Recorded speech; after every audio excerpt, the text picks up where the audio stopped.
जवळपास गेल्या दीड महिन्यापासून विधानसभेची धामधूम महाराष्ट्रामध्ये सुरू होती आणि अशातच या निवडणुकीमध्ये नेमके कुठले कुठले मुद्दे महत्त्वाचे ठरलेले आहे आणि कशा पद्धतीनं काल जे मतदान झालेलं आहे ते झालेलं आहे। तर या संदर्भात बोलण्यासाठी माझ्याबरोबर सोबत यवतमाळहून काही पत्रकार आहे, आपण त्यांनाही विचारू की नेमका कुठले मुद्दे या निवडणुकीमध्ये चर्चेला गेलेले आहे किंवा नेमका कोणता उमेदवार या ठिकाणी विजयी होऊ शकतो। दादा, मला एक सांगा की तुम्ही गेल्या कित्येक वर्षापासून यवतमाळात पत्रकारिता करता, काय वाटते तुम्हाला एकंदरीत काल मतदान झालेलं आहे, कोणाची बाजू भारी राहिलेली आहे?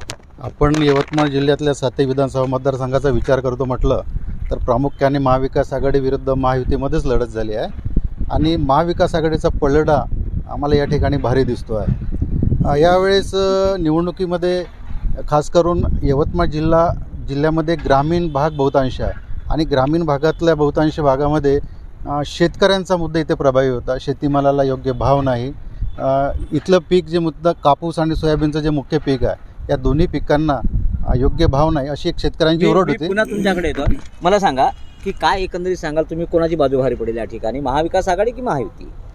हे बघा, महाविकास आघाडी किंवा महायुती कोणाची भारी पडेल बाजू हे सध्या तरी सांगणं कठीण आहे।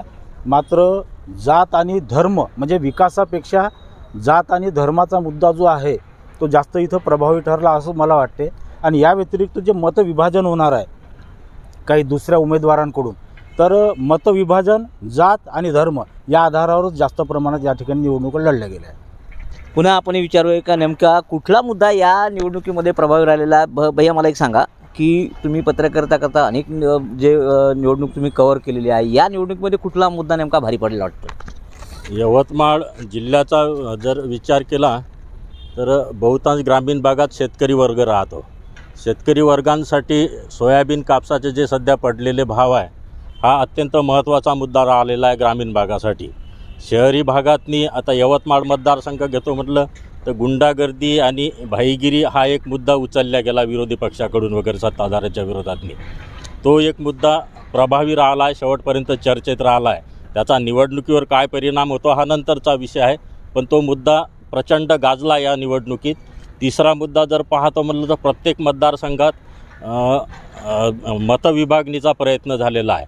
या मतविभागणीचा परिणाम जे इतर उमेदवार होते ते किती मतदान घेतात यावर ते गणित अवलंबून आहे किंवा ते येणाऱ्या मतमोजणीनंतर जाणवणार आहे। केशव भैया, तुम्ही राजकीय दृष्टीने जर विचार केला तर तुम्ही अभ्यास करता राजकारणाच्या संदर्भातला, याच्यात नेमकी हवा कोणाची होती? हवा म्हटल्यापेक्षा आपल्या सगळ्या एकंदरीत राजकीय समीकरणामध्ये प्रस्थापित विरुद्ध विस्थापित असा एक नवा ट्रेंड आता सुरू झालेला आहे। ज्या पद्धतीनं महायुतीनं आपली सत्ता प्रत्येक राज्यामध्ये ठेवण्यासाठी फोडाफोडीचं राजकारण केलं, सर्वसामान्य माणसाला हे फोडाफोडीचं राजकारणच पटलेलं नाही आहे। दुसरी महत्त्वाची गोष्ट म्हणजे काय झालं की महायुतीनं मतविभाजनाचा वारंवार केलेला जो प्रयत्न आहे की बा मुस्लिम उमेदवार एखादा उभा केला म्हणजे मुस्लिमांची मतं तिकडे जातील किंवा SC उमेदवार तिकडे उभा केला की मग SCचे मतं तिकडे जातील, परंतु आता सामाजिकदृष्ट्या एक लोकशाही साक्षर लोक होऊन राहिलेले आहे। म्हणजे आता SCतल्या बहुतांश मतदारांशी मी जेव्हा बोललो तेव्हा त्यांनी सांगितलं की जर समजून घ्या मी आमच्या वंचित बहुजन आघाडीच्या उमेदवाराला मतं दिली तर साहजिकच आमचा उमेदवार इलेक्टिव्ह मेरिट नाही आहे आणि तो उमेदवार सरळ सरळ कोणाला फायद्याचा ठरेल तर महायुतीच्या उमेदवाराला। एकंदरीत ठीक आहे, काही हरकत नाही, मी पुन्हा तुमच्याकडे येणार आहे। मला एक सांगा की निवडणुकीमध्ये नेमकं कोण विजय होऊ शकते, कोणाचा विजय होऊ शकतो? यवतमाळ जिल्ह्यातल्या 7 विधानसभेपैकी एक सगळीकडे आता सध्या जास्तीत जास्त जागांवरती महाविकास आघाडीचं परडं भारी दिसतं आहे। पण असं असलं तरी 4 विधानसभांमध्ये अत्यंत चुरशीची लढत झालेली आहे। त्या ठिकाणी नेमका कोणाचा विजय होईल हे आताच सांगता येणार नाही आहे। पण या निवडणुकांमध्ये संघाकडून भाजपच्या उमेदवारांसाठी जो एक प्रचार करण्यात आला तो प्रचार भाजपच्या उमेदवारांसाठी फायद्याचा ठरलेला काही प्रमाणात दिसून येतो आहे। तर त्याच्यामुळे जर एक उमरखेड विधानसभा आणि पांढरकवडा विधानसभा, आर्णी विधानसभा ह्या 2 विधानसभा जर सोडल्या तर बाकीच्या उरलेल्या ज्या विधानसभा आहेत तर या ठिकाणी चुरशीची लढत झालेली आहे आणि 23 तारखेला तो निर्णय। सध्या महाविकास आघाडी असो किंवा मग महायुती असो, काय राहील, कोणाच्या किती जागा निवडून येऊ शकतात असं वाटतं तुम्हाला? महाविकास आघाडीच्या 5 जागा येतील आणि युतीच्या 2 जागा येतील, अशा स्वरूपाचं सगळं चित्र असेल असं वाटतं। या सगळ्या निवडणुकीमध्ये शेतकऱ्यांचे मुद्दे सर्वाधिक प्रभावी असतील, कारण राजकीय लोकांनी शेतकऱ्यांच्या प्रश्नांवरती अजेंड्यामध्ये जरी मांडलं असलं तरी सभांमधून तो कुठलाच विषय मांडला नाही आणि लोकांच्या मनामध्ये शेतकऱ्यांविषयीचा असलेला जो भाव आहे तो वोटिंगमधून तो दिसून येतो. या निवडणुकीमध्ये एक सगळ्यात महत्त्वाची गोष्ट होती की मोठ्या सभांच्या पेक्षा कॉर्नर सभा, छोट्या सभा त्याच्यावरती भर दिला आणि त्या ठिकाणचे स्थानिक प्रश्न आहेत ते मांडण्याचा प्रयत्न केला गेला आणि हे प्रश्न लोकांच्या जवळचे प्रश्न होते आणि त्याला धरून ज्या उमेदवारांनी आपली बाजू मांडली त्याच्या बाजूने लोक गेले आणि हाच मतदानाचा कौल असेल. एकंदरीत आपण बघितलं की संघाचा सुद्धा या ठिकाणी मुद्दा उपस्थित केलेला आहे का ज्याच्यामुळं निवडणुकीवर परिणाम झालेला आहे. पुन्हा काही आहेत पत्रकार, आपण त्यांनाही विचार.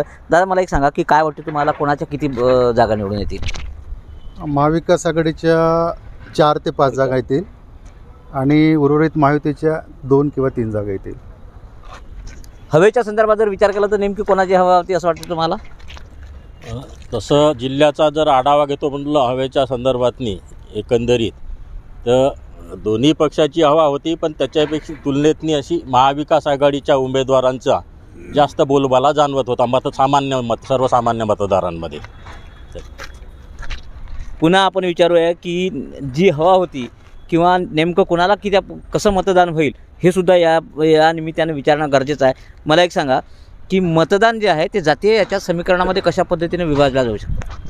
नाही, निश्चितच भाऊ, यावेळेचं जे निवडणूक जी झाली ही महायुती आणि महाविकास आघाडीच्या उमेदवारांमध्ये होण्यापेक्षाही जाती आणि धर्माच्या मुद्द्यावर प्रामुख्यानं त्याच्यामध्ये मतदान झाल्याचं आपल्याला इथे दिसून आलेलं आहे. आता नेमकं ही जी जात आणि धर्म फॅक्टर आहे हे कोणाच्या पड्यात पडेल हे तर 23 तारखेला दिसूनच येईल, पण सध्या 7 विधानसभांमध्ये जास्तीत जास्त जो कौल दिसतो आहे मतदारांचा हा महाविकास आघाडीकडे थोडंसं जास्त वळलेला दिसतो आहे. पुन्हा आपण या संदर्भात बोलूया की दादा मला एक सांगा की एकंदरीत शेतकऱ्यांचा जो मुद्दा आहे तो कितपत प्रभावी आहे? बघा, आता शेतमालाला जो भाव आहे तो किमान आधारभूत किंमतीनुसार द्यायला पाहिजे, परंतु त्याच्यापेक्षा कमी भाव शेतकऱ्यांना मिळाला, सोयाबीन म्हणा की कापूस म्हणा, त्यासाठी शेतकऱ्यांनी आंदोलन पण केलेलं आहे. तर हा जो मुद्दा आहे शेतकऱ्यांचा हा तर प्रभावी ठरणारच आहे.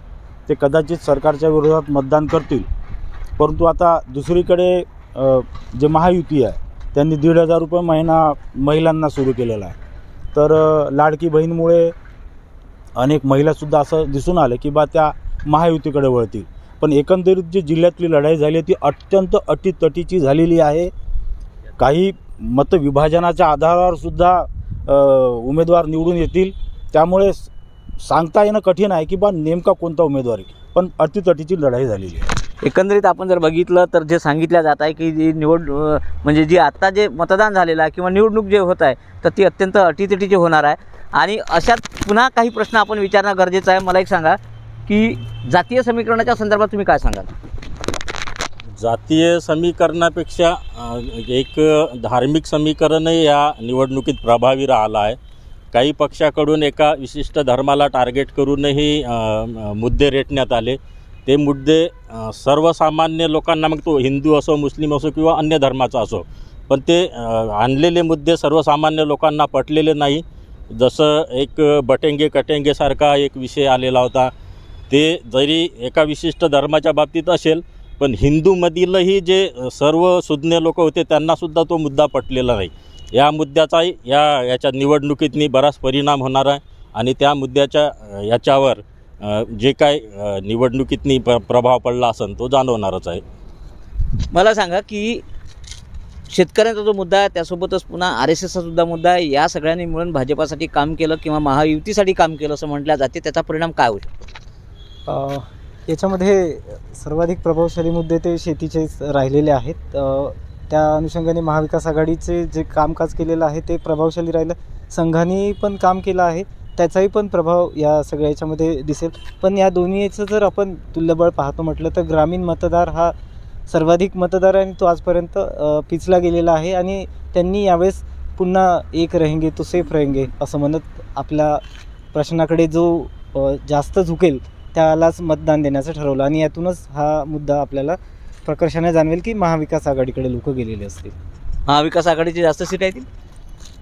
हो, साहजिक. महाविकास कशामुळे? आघाडीच्या.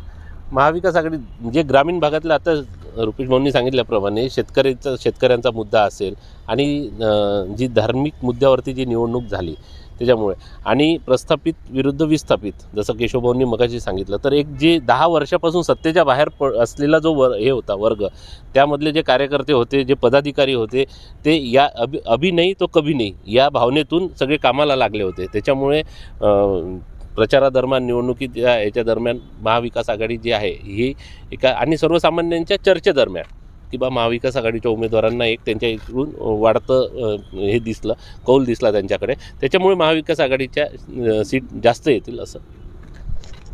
एकंदरीत काल मतदान झालं आणि 23 तारखेला या ठिकाणी महाराष्ट्राचे जे निकाल आहे ते हाती येणार आहे. या गेल्या निवडणुकीमध्ये नेमके कशा पद्धतीचे कुठले मुद्दे या संदर्भात चर्चेला गेलेले आहे किंवा कुठल्या मुद्द्याचा काय परिणाम निवडणुकीवर होऊ शकतो हे आपण इथल्या पत्रकारांकडून जाणून घेतलेलं आहे.